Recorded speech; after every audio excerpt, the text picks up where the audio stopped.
So Triller's going public and they're aiming for a $5 billion valuation. They're going to go through a merger with SeaChange. That's why you see this massive rise right here off the announcement. But I mean, if you've been invested into the company SeaChange for 5 years now, then of course you're still down on your money. All right.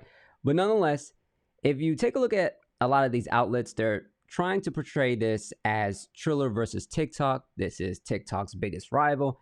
And that's just not the case. Okay. Triller is a dead app at this point. Like, I don't know anyone that uses Triller, and I don't know anyone that has ever actively used the app, period. Okay. In all honesty, TikTok is competing more so with Instagram and maybe even YouTube at this point. And so I do kind of see this as a bit insulting towards TikTok to try to make this as if, you know, they're on the same playing field, or if that's even a possibility in the near future, because I just don't see that as the case. Now, if we take a look at what SeaChange's CEO had to say, said, "We believe that Triller's unmatched social media reach, Gen Z engagement, and the opportunity to meaningfully expand its global multi-platform presence across content, commerce, creators, and being at the forefront of e-commerce, ad tech, and NFTs, including the metaverse, is a compelling investment with the potential to create significant value." Now, I don't know what company he's talking about, because he can't be talking about Triller, okay?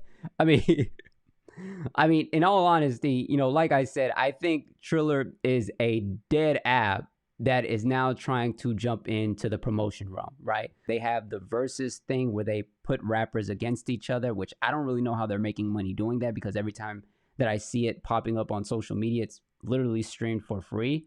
Then you have them jumping into the combat sports realm, which in all honesty doesn't seem to be going too well. They have this thing called the Triad, where they just got like a whole bunch of fighters that, in my opinion, are past their prime and too old to still be fighting. But hey, that's just kind of the realm that they're going.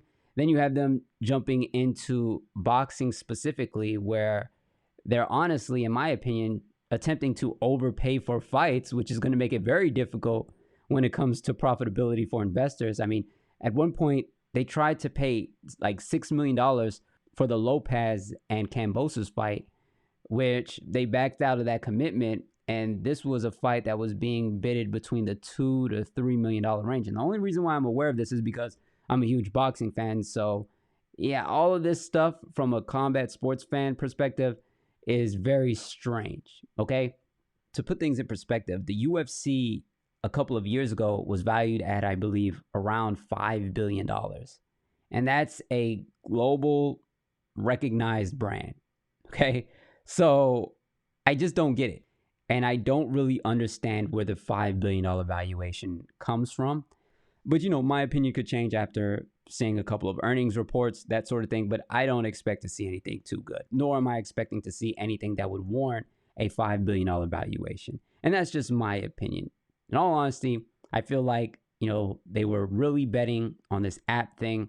That hasn't worked out. And now they're trying a whole bunch of other things where they may be having a little bit of success in certain areas, like the versus thing. But none of that stuff, you know, really equates to $5 billion.